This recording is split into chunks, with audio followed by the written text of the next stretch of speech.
Muy buen día, comunidad. Antes de iniciar con el relato del día de hoy, les quiero comentar que me siento muy contenta y muy agradecida de que la segunda temporada de Los Nahuales Come Brujas haya tenido un buen recibimiento. Por eso el día de hoy les quiero compartir el siguiente capítulo.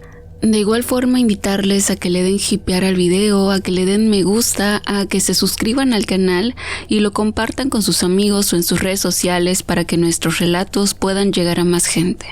Así que sin más, les dejo disfrutar el siguiente capítulo de Los Nahuales Come Brujas. En el capítulo anterior, la noche ardía bajo la luna llena cuando Marcos, en su forma bestial, se encontró cara a cara con su enemigo ancestral, Erasmus Nocturno, también conocido como Laszlo Tepes, quien comparte la sangre del mítico Drácula.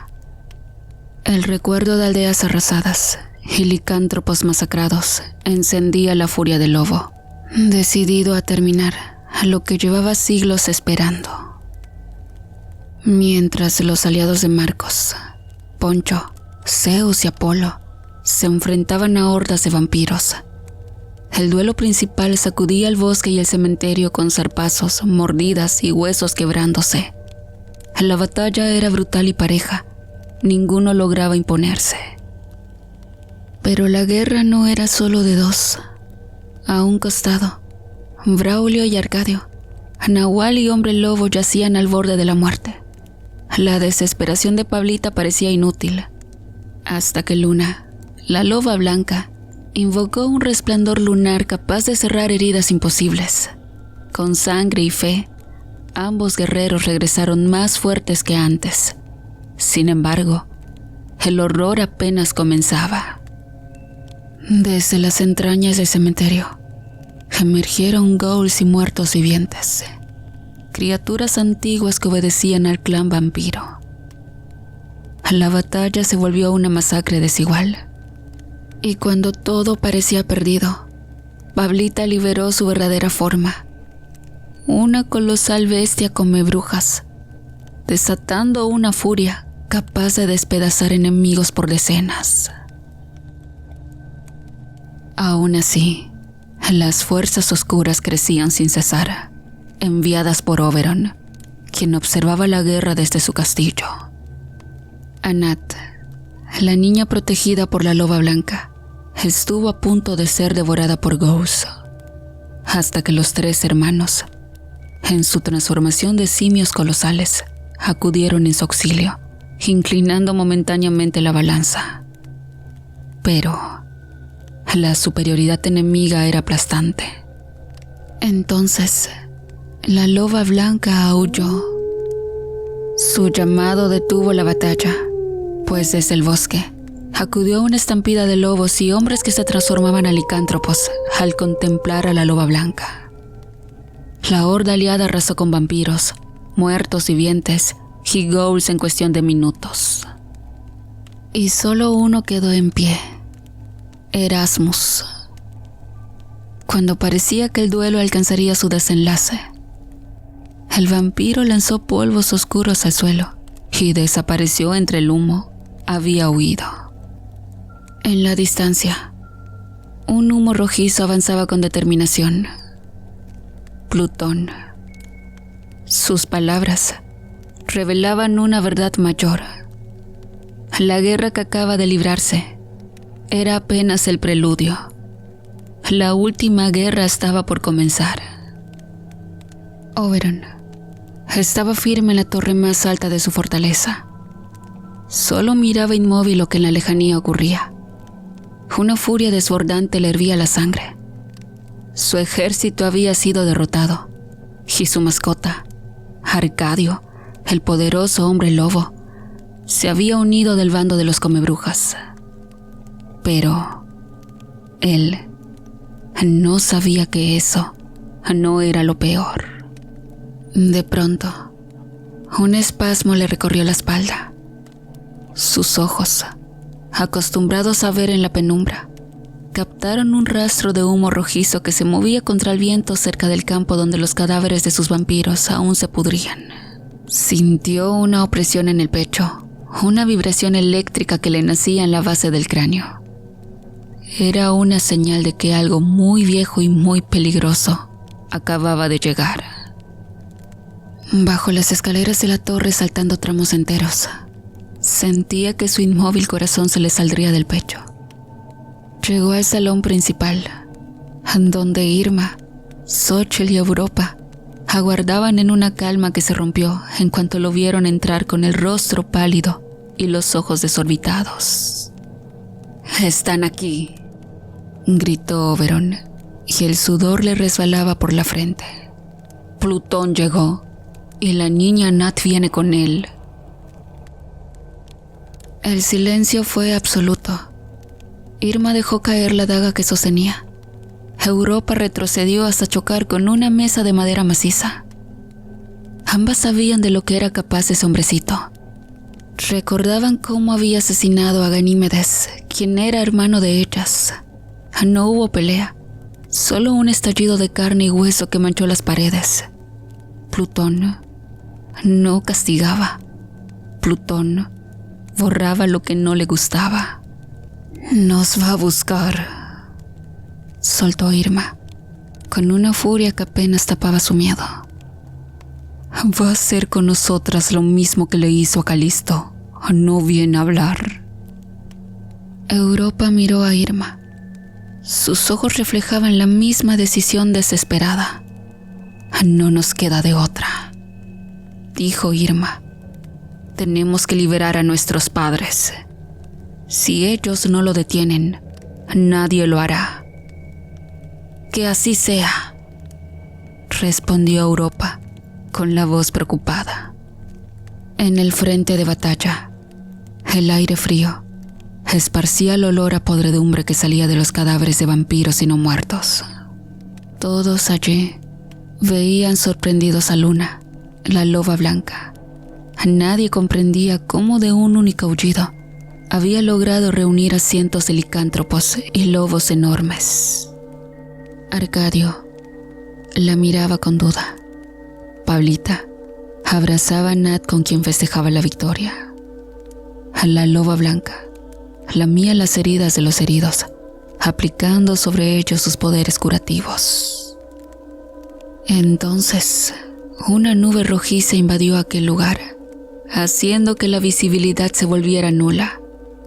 Lo único que se podía percibir era la silueta de un hombrecillo levitando y que se acercaba a ellos lentamente.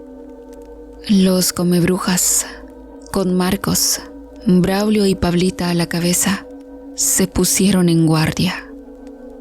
Canek, el simio colosal, no tenía paciencia para misterios. Soltó un rugido que hizo vibrar el aire y se lanzó contra el hombrecito, con la intención de reventarlo contra el fango. Y Plutón ni siquiera parpadeó, solo fijó su vista en la bestia. Canek se detuvo en seco a mitad del aire. Se escuchó un crujido sordo, como de madera rompiéndose. Eran los músculos y tendones del simio tensándose hasta el límite bajo una fuerza invisible. Canek no podía ni cerrar la boca. Sus ojos se inyectaron en sangre por la presión, pero no podía emitir un solo sonido. Estaba clavado en el aire como un insecto en una vitrina. Todos los presentes retrocedieron. Sabían que los simios colosales eran quizá las bestias más fuertes entre todos ellos, y este sujeto lo había anulado sin mover un dedo. Inesperadamente, abriéndose paso entre el tumulto de bestias, surgió Anat. La niña caminaba despacio. Sus pies descalzos no hacían ruido al pisar las ramas secas. No miraba a los monstruos que le sacaban 3 cabezas de altura. Pasaba junto a ellos como quien camina por un pasillo vacío. Su cara no tenía rastro de miedo, pero tampoco de alegría. La loba blanca iba un paso detrás de ella, con las orejas gachas y el lomo tenso, sin dejar de mirar la silueta del visitante inesperado. Plutón, que seguía suspendido a unos metros del suelo con la pipa en la mano, dejó de soltar humo. Su mirada, que hasta entonces era de burla y control, se transformó. El hombrecito se quedó tieso y el aire alrededor de ellos dejó de soplar. Anat se detuvo a 2 metros de Plutón. Se quedaron mirando varios segundos sin decir nada. Los guerreros no se atrevían a respirar. El contraste era grotesco. Una niña pequeña de aspecto frágil, frente a un ser que acababa de inmovilizar a un simio colosal con la vista. Entonces, la niña rompió la tensión. Las comisuras de sus labios se elevaron muy despacio, formando una sonrisa cariñosa. «Hermano», soltó Anat. La palabra salió de su boca con una claridad que confundió a los presentes. Plutón no respondió de inmediato. Bajó los pies al lodo con un movimiento lento.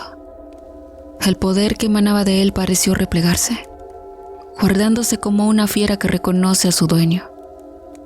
Se acercó a ella con pasos cortos, sin apartar los ojos de los suyos. «Veniste», respondió Plutón con la voz ronca. Una voz que por primera vez no sonaba a mando, sino a una extraña mezcla de respeto y alivio. Se fundieron en un abrazo familiar. Luna, la loba blanca, comenzó a mover la cola mientras lamía cariñosamente el rostro de Plutón. Y el hombrecito sonrió de verdad por primera vez y le acarició el pelaje duro a la loba. «Gracias, Luna. Gracias por cuidar de mi hermanita». Pablita sintió un escalofrío que le recorrió todo el cuerpo. Miró a Marcos y vio que el hombre tenía la frente empapada de sudor. Ambos lo entendieron sin decir una sola palabra. La niña no estaba perdida. Era algo más. Después de unos minutos, Plutón volvió a elevarse. Se sacó una pipa, la encendió y el humo que soltaba se quedó flotando a su alrededor. Plutón se quedó flotando en el aire, inmóvil. El humo de su pipa no subía, se quedaba pegado a su cara, enredándose en su barba como si tuviera vida propia. Miró a los comebrujas, a los lobos y a los hombres ya en sus formas humanas. Nadie se atrevía a romper el silencio. El hombrecito sacó la pipa de su boca y escupió un hilo de saliva negra al suelo. «Ustedes creen que el mundo es lo que ven debajo de sus pies», comenzó a decir, y su voz no salió de su garganta, sino que vibró directamente en la mente de cada uno de los presentes. Y Pablita sintió un dolor agudo detrás de los ojos al escucharlo. Si se han preguntado quiénes somos, nuestro nombre es Arcontes Cósmicos, aunque quizá algunos hayan escuchado de nosotros con el nombre de los 9 brujos. Cada uno de nosotros es la esencia, el alma pura de los planetas que ven allá arriba en el sistema solar. No somos magos, somos la fuerza que mantiene estas rocas girando en el vacío. Nuestra misión era una sola, que la vida no se apagara, que hubiera un equilibrio. Plutón aspiró de su pipa y miró al horizonte, como si viera algo que pasó hace eones. Pero la sangre, por muy antigua que sea, también se pudre. El hambre de poder es una enfermedad que no respeta linajes divinos. Entre nosotros, la ambición entró como una gangrena. Y cuando un dios tiene hambre, no busca comida, busca la esencia de sus iguales. La guerra no empezó con un duelo de fuerzas, sino con una emboscada que nos dejó una masacre familiar. Venus y Júpiter eran 2 caras de la misma moneda. Ella tenía la misma capacidad de destrucción que él, y él lo sabía, aunque ella era un alma que solo albergaba bondad. Júpiter no era estúpido para pelear de frente. Esperó. La citó en el vacío, bajo la promesa de una tregua, usando la sangre que compartían como carnada. Pero no llegó solo. Mis hermanos Urano y Mercurio aparecieron de entre las sombras de las órbitas muertas, hambrientos de poder, listos para despedazar a su propia hermana. Y es que ellos pensaron que, asesinando a la más fuerte, los demás estaríamos acabados. No fue una batalla, fue una carnicería planeada. Los tres la rodearon. Urano usó su gravedad para anclarle las extremidades, mientras Júpiter le hundía las manos en los costados para arrancarle la luz. Pero Venus no fue sola. En un último arranque de furia física, antes de que su núcleo se apagara, se lanzó sobre Mercurio. Le enterró los dedos en el pecho y le arrancó su núcleo de un solo tirón, reduciéndolo a cenizas antes de que él pudiera siquiera gritar. Mercurio murió en el acto, pero el costo fue el final de ella. Júpiter y Urano terminaron el trabajo, azotando lo que quedaba de Venus contra la nada, hasta que su luz se apagó por completo. Pablita escuchaba sin parpadear. Podía sentir el frío en las palabras del hombrecito. Después de la ejecución de Venus, el orden se fracturó definitivamente. Saturno, uno de nuestros hermanos, comprendió que el linaje estaba corrompido y que la balanza se había inclinado hacia la muerte. No tuvo el valor de enfrentar a Júpiter. En su lugar, eligió el exilio. Abandonó su posición en el cosmos y prefirió huir, refugiándose en este mundo, bajo la piel de la mujer que conocieron como Matiasa. Fue una decisión cobarde, en esa forma humana ilimitada. Saturno nunca pudo recuperar su verdadero poder. Se convirtió en una sombra disminuida que terminó sucumbiendo bajo la fuerza de los arquetípicos. No hubo gloria en su final. Solo el silencio de quien se esconde de sus propios hermanos. Plutón aspiró de su pipa. El humo no se dispersaba. Formaba una neblina densa que parecía absorber la luz. Miren, la verdadera guerra ocurrió cuando Júpiter y Urano decidieron que el poder de Venus no era suficiente. Querían el control total de cada partícula de existencia. Fue entonces cuando nos enfrentamos en una batalla final que desangró el firmamento. De un lado, Júpiter y Urano. Del otro, Neptuno, Anat, Marte y yo. Y es que no hubo espacio para la piedad. Fue un choque de fuerzas primordiales que alteró la arquitectura de la realidad. El hombrecillo fijó su vista en un punto muerto del bosque, como si proyectara las imágenes de la carnicería en el aire para que los presentes sintieran el frío de aquel recuerdo. Marte fue el primero en atacar. Su naturaleza no le permitía la espera. Se lanzó contra Urano con la intención de colapsar su núcleo, pero Júpiter lo interceptó por el flanco, y entre ambos lo sometieron con una violencia siniestra. Yo vi cómo le arrancaban la vida, transformando su fuego en una piedra roja, fría y estéril que todavía vaga por ahí. Marte murió, pero su sacrificio no fue en vano. Su embestida dejó una brecha en las defensas de Urano.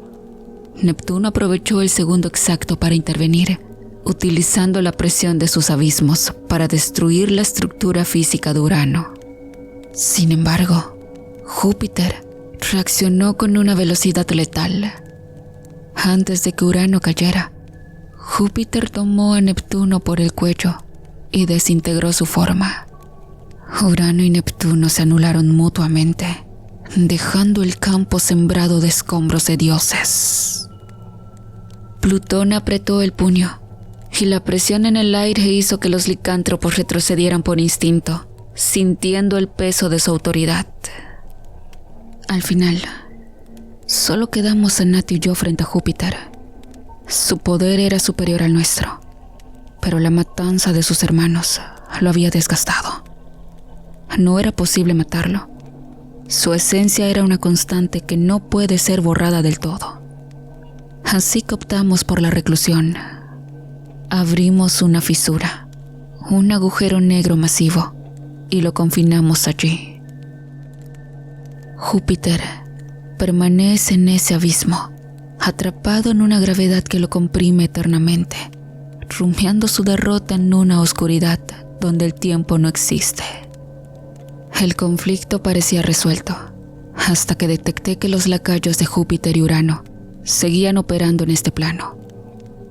Su único propósito es la liberación de Júpiter. Oberon, el hijo de Urano, coordina sus fuerzas desde esa fortaleza de piedra. Y luego están los vástagos de Júpiter, Ganímedes, Calisto, Europa e Io, a quien ustedes llaman Irma, le dijo a Braulio. De esa estirpe ya he eliminado a 2. Ganímedes y Calisto ya no existen. Yo mismo reduje sus restos a nada. Pero las otras 2 persisten.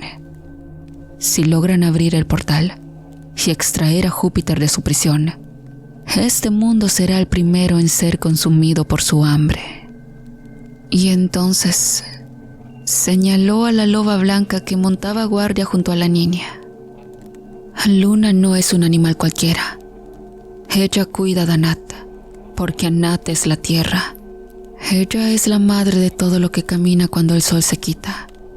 Por eso los licántropos le hacen caso. Son sus hijos de sangre. Si Luna llegara a morir, la noche se apagaría para siempre, y todos esos lobos que ven ahí se convertirían en polvo en un segundo. Marcos, el justiciero, dio un paso al frente apretando su arma. ¿Y nosotros? ¿Qué papel tenemos intentando enfrentar a dioses? Plutón lo miró y bajó la vista hacia Canet, que seguía tieso. Chasqueó los dedos y el simio cayó al suelo de costalazo, jadeando y escupiendo saliva. El simio se sacudió la cabeza, confundido, pero ya no intentó atacar.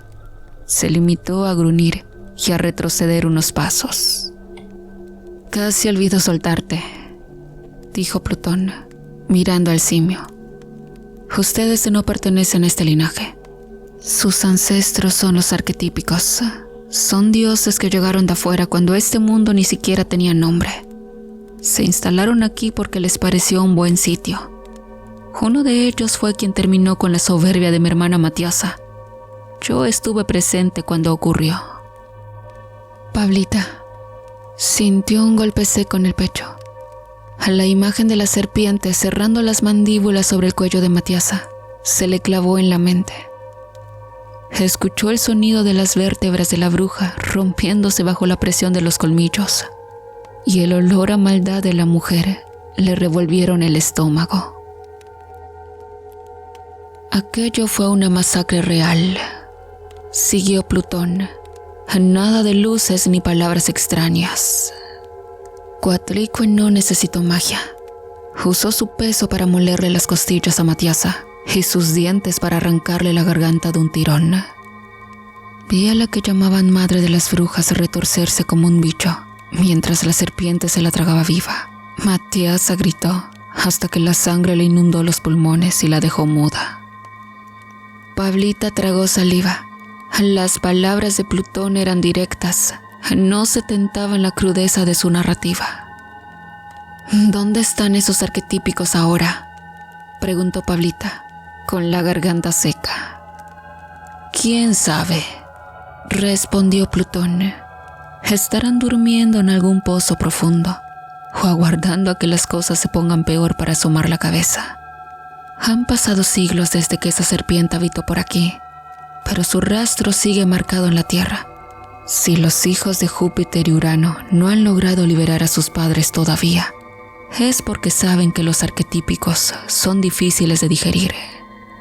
Tienen pavor de que, al intentar abrir los portales, despierten a algo que no puedan someter y que termine de borrar lo poco que queda de su estirpe. Plutón guardó la pipa entre su ropa. El aire a su alrededor comenzó a vibrar con una intensidad que molestaba los oídos. Bueno, ya fue mucha plática. Irma y Europa saben que llegué y van a cometer una estupidez. Van a intentar romper el sello del agujero negro e invocar lo que quedó de Urano, y eso no va a terminar bien. He visto lo que ocurre cuando esas fuerzas se manifiestan. No dejan nada en pie. Hay que ir a la fortaleza de Oberon y acabar con ellas antes de que logren contactar con el abismo. Si terminan esa invocación, el cielo se va a teñir de rojo y el suelo se va a partir para tragarnos a todos. Pablita sintió el calor de la rabia en la sangre. Miró a Poncho, que ya tenía el pelo del lomo levantado. Marcos asintió con un gesto breve. El ejército de licántropos se puso en marcha. Miles de patas golpearon el suelo al mismo tiempo, generando un retumbe constante que hacía vibrar el pecho. «Vamos entonces», dijo Pablita, mientras su cuerpo se deformaba hasta convertirse en la Nahual. «Ese castillo tiene demasiada piedra y yo tengo una cuenta que cobrar». Plutón se elevó de nuevo para abrir el paso. Sabía que lo que venía iba a ser una carnicería de verdad.